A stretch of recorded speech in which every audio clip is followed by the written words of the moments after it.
Zite kedu ife na-etiri mkpu ka onye ala? Mama koma dịrọ sick.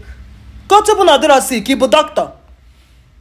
Kedu ka isi malụ na ọdịrọ sick? Nkan jiku si na ofa na lu ya. Isi mu je sa efele. Mje upstairs. We cut ya na dance na music the cartoon na play na the TV. We cut ya. Gị nke ji cut ya mma ka daga. Mba, mwefu ya. Efu ya. Na dance ebe song na play na our TV. Ebe song na play na our TV. Ka cut ya. So dịrọ sick o kwesịrị je sa da o kwesịrị sa the efele. Ọdịrọ sick o kwesịrị sa the efele. Anytime I actually skip job ya, on a na see that afọ na alu ya. Okay, anytime I skip job ya. So oga clean ya up this afternoon for Mua. Zite, kedu ife a na-akpọ skip n'Igbo? Hapụ ya ka ọ dị rotten. Hapụ ya ka ọ dị rotten. Okay, hapụ ya ka ọ dị rotten. Okay. Uncle, kedu ife iji rapụ ya ka ọ dị rotten? I don't know, mana ọ dịrọ that anama agba mbụrụ grip. Just because I don't know, it doesn't matter maka anama agba agụ. Doesn't matter maka ị na-aba agwụ.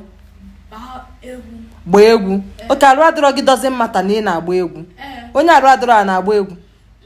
A little bit maka mbụrụ grip. Okay, little bit maka ibulu a cripple. Okay. Kezi ọdalụ na ya gị ya. Just I make just like this. Ị na-eme just like this. Okay, iji aka n'afọ. Mba, ọ na-dị very wild. Wider than the zoo.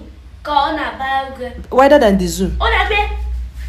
Ọ chọga TV I dapụfute. Ọ chọka TV I dapụfute. Kasi kedu ife iji wechọ ịdapụfute TV?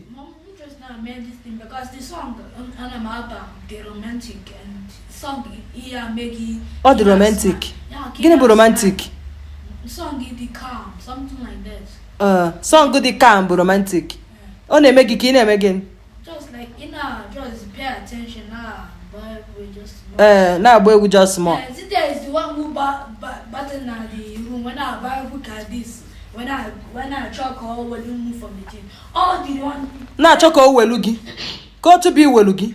Go where you come chase fella all the one when I buy the egwu. Mana ọ bụrụ na afọ a na-alụ gị ga-ekwe gị gbaa obele egwu, nwaanyị ọma nkwezi gị sa efere. Mom, because I'm a lot of you see I'm a man a lot when I made the team, you understand? I'm a man a lot when I made see, can't you quarter stretch all the bones. Bịa, nekwa ba mụ na my glass cup. Na can't you come again? Stretch all the bones. Next time you go see na-eme ya, but can't you hapụ ya aka na dancing? Now me Hey! Chineke, ọ gata akwatulu m dining table. Ọ gịnị bụ ihe nke a? But I'm sneaky upstairs and wash all the dishes. I'm just sneaky upstairs. Mfu makom now begu ka upaka msia jesa efele. Okay, ọ na-awa egwu ka ụkpaka.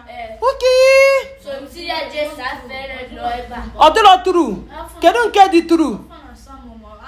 Ọ na-asa gị ka ọ na-alụ gị. Kedu nke na-emere gị eme? Afọ na-alụ gị. Mana iji ya wee na-agba egwu. I just like this, mom. Look like this, mom. When the Lord just like this. They just shock outside fella. Ka nsi ya Chukwu. Ọkwa na mụ mụrụ gị. Ana m asị na afọ ada alụgo gị irichalụ nri mana ọlụsigo gị. Ọkwa na mụ mụrụ gị, afọ alụsigo gị. Ama m na afọ na-alụgo oge anyị kwuru ya. Mana gị wee gbagole n'ụkwụrụ n'iru TV si na iji aka n'afọ na-agba egwu. Ọ ga welu 1 minute ka i wee fịa Jizọs. Ọ ga use 1 minute take fear Jesus. Ị na-anụ ya? Biko daa ige na kitchen ka ijesa efere. Na-ekele ọlụ etike. Ka zita ya alụ nke ya lụọ nke gị. Daa ige.